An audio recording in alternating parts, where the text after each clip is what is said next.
When you come to the Reid Park Zoo, your first stop might be to see our giraffe, our rhino, or our elephant. Today we focus our attention on some other animals that also deserve the spotlight. Next on Zoo News.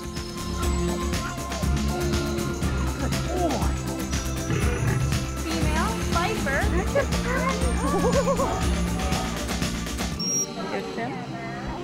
Good job.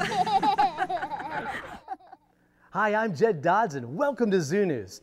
Like all zoos, we have our popular animals that most visitors come to see. And then we have our roaches, which are decomposers. They may not make your list of top 5 must-see animals, but they're a critical component to a healthy ecosystem. In this show, we're going to highlight Reid Park Zoo's underdogs, or those animals that might go by unnoticed.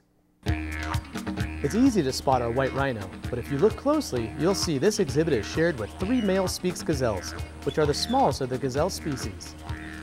Our Spix gazelles do something really unique, so when you come to see them, pay special attention to their nose. When they get alarmed or excited, their nasal sacs inflate, which amplifies the loud sneezing or snorting sounds they use as an alarm call or to announce status. There it is. When they're not communicating with one another, the Spix gazelles will be doing their best to give their much larger roommate plenty of space. Another one of our animals that doesn't get the attention it deserves is our ostrich. Our male and female ostrich share an exhibit with our Grevy zebra. An ostrich can run about 40 miles per hour, the fastest land speed of any bird. Native to Africa, ostrich are flightless birds that can weigh about as much as 2 adult humans. Our male ostrich has black feathers with a pink neck, while our female has brown feathers with a brown neck. Our female will occasionally lay an egg, and given the size of an ostrich, well, the egg is huge. Compare it to the egg of a chicken, and you can really see the difference. Now let's head off to our South America loop to meet some other animals that might get overlooked. Okay. Target. Good. This animal is actually related to one of our more recognizable animals, the rhino, and even to horses. Meet Contessa, our tapir. You did very good. You did very good. Can I scratch you? Our male tapir weighs 475 pounds and our female is 626 right now. For animals that are so large, you wouldn't think that they would be great swimmers, but they are actually very well adapted to swimming in the water.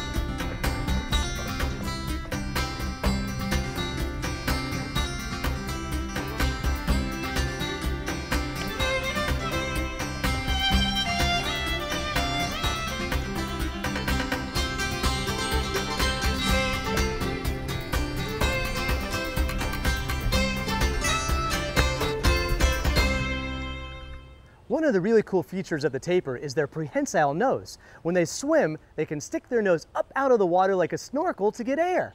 On land, they use their nose to help get food. They can grab stuff, put it in their mouths. It helps them to explore their environment. They have a really great sense of smell, and that nose is something that you will see moving around quite a bit as you watch them. Another one of our underdogs is our capybara, also in the South America loop. Like the tapir, capybara love to swim and even have webbed feet. Keepers work with them regularly. Target. Very nice. Wesley also knows how to rise up and hold that position. Up. Steady.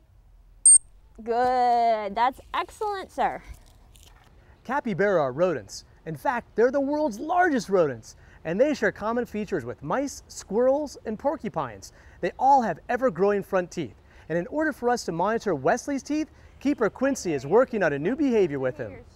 Teeth. That's very good, sir. So I'm kind of manipulating around his mouth, and then he shows his teeth and kind of lets me touch in there, and that's so that the vet staff can have a really good look at his mouth. Wesley has also been trained to stand for an x-ray, which gives our vet staff an even better look at his teeth. Tortoises don't have teeth. They have a beak that they use to eat leaves and grass. This is our Aldabra tortoise, one of the largest tortoises in the world, weighing in at over 500 pounds. We have 2 females and 1 male. At approximately 73 years old, Herbie is the oldest animal here at the zoo. Given that tortoises may live more than a century, Herbie is still in his prime. A fun thing that we love to do with our tortoises is cool them off a bit. While it's a treat for them, it's also a treat for our visitors who get to see tortoises on hydraulics. Well, sort of. Oh, nice cool bath. Nice cool bath. There we go.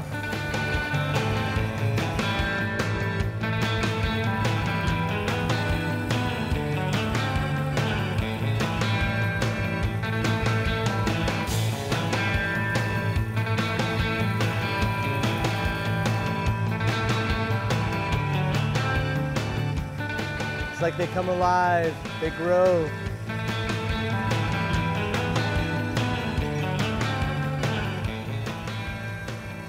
Now let's turn the spotlight on our flamingos. They had a burst of color next to the Conservation Learning Center, well, except for a gray spot. Young flamingos hatch with grayish plumage. It may take up to 2 years for them to change color. Flamingos get their color from the food that they eat. In the wild, they eat shrimp and krill, but here at the zoo, we feed them a special flamingo diet that has beta-carotene in it that gives them their pink color.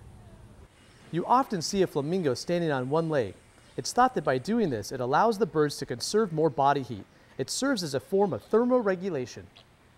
We've seen a lot of great animals today, and we hope it'll encourage you to learn more about them and add them to your list of must-see animals on your next visit.